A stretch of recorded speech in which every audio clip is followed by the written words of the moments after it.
দীর্ঘ একটা সময় পরে আবারও হলে আসা, তো অনুভূতিটা আসলে বাসায় প্রকাশ করার মতো না। মেঘ গর্জন করছে, বাইরে গুড়ি গুড়ি বৃষ্টি হচ্ছে, আসলে সব মিলে পরিবেশটা দারুণ। হ্যাঁ, তো আসলে এই বৃষ্টি স্নাত পরিবেশ বা আসলে এই সুন্দর একটি অপরাহ্নে আসলে তোমাদের সাথে একটি বিষয় আসলে শেয়ার করার জন্য ভিডিওটি করা। এই যে একটি অ্যালোভেরা গাছ দেখছো, এটা নিয়ে আসলে কিছু বলা। তো আসলে কিছুদিন আগেও, 1 বছর আগেও আসলে এই টপটা এখানে পরিত্যক্ত অবস্থায় পড়েছিল। তো আমার সেকেন্ড ফ্লোরে, আমি এখন রয়েছি থার্ড ফ্লোরে আমার হলের। তো সেকেন্ড ফ্লোরে আসলে ওখানে কয়েকটি অ্যালোভেরা গাছ ছিল আর কি, এখনও আছে আই থিঙ্ক। সো ওখান থেকে একটি অ্যালোভেরা গাছের চারা আমি তুলে নিয়ে এসে, তারপরে ওখানেই রয়েছে আমাদের ফিল্ড, সেই ফিল্ড থেকে কিছু মাটি আসলে এখানে আসলে অ্যাকুমুলেট করি।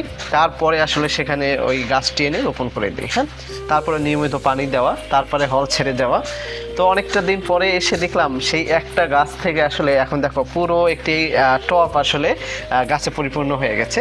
এখানে আই থিঙ্ক এখানে মোর দ্যান 15 এখানে আসলে অ্যালোভেরা গাছ আবার নতুন করে জন্ম লাভ করেছে। হ্যাঁ, তো আসলে পরিচর্যা এখানে একটা ফ্যাক্ট, রাইট?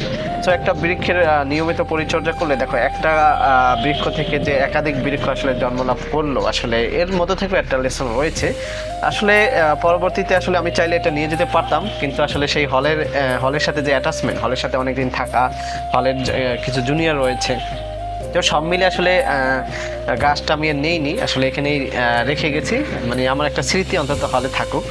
যতদিন থাকবে জুনিয়ররা, ওদের জুনিয়ররা আসবে, তারা নার্সিং করবে আশা করি, যা পরবর্তীতে যারা আসবে।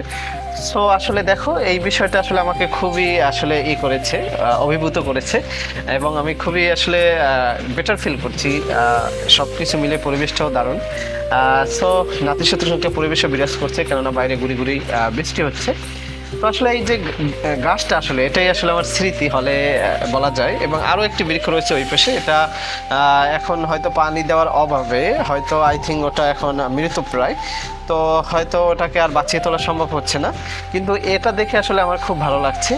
তো তোমরা তোমাদের আঙিনায়, তোমরা যেখানেই থাকো না কেন, তোমাদের আঙিনায় চারপাশে আসলে বৃক্ষরোপণ করার চেষ্টা করবা, যদি আসলে তোমাদের সম্ভব হয়।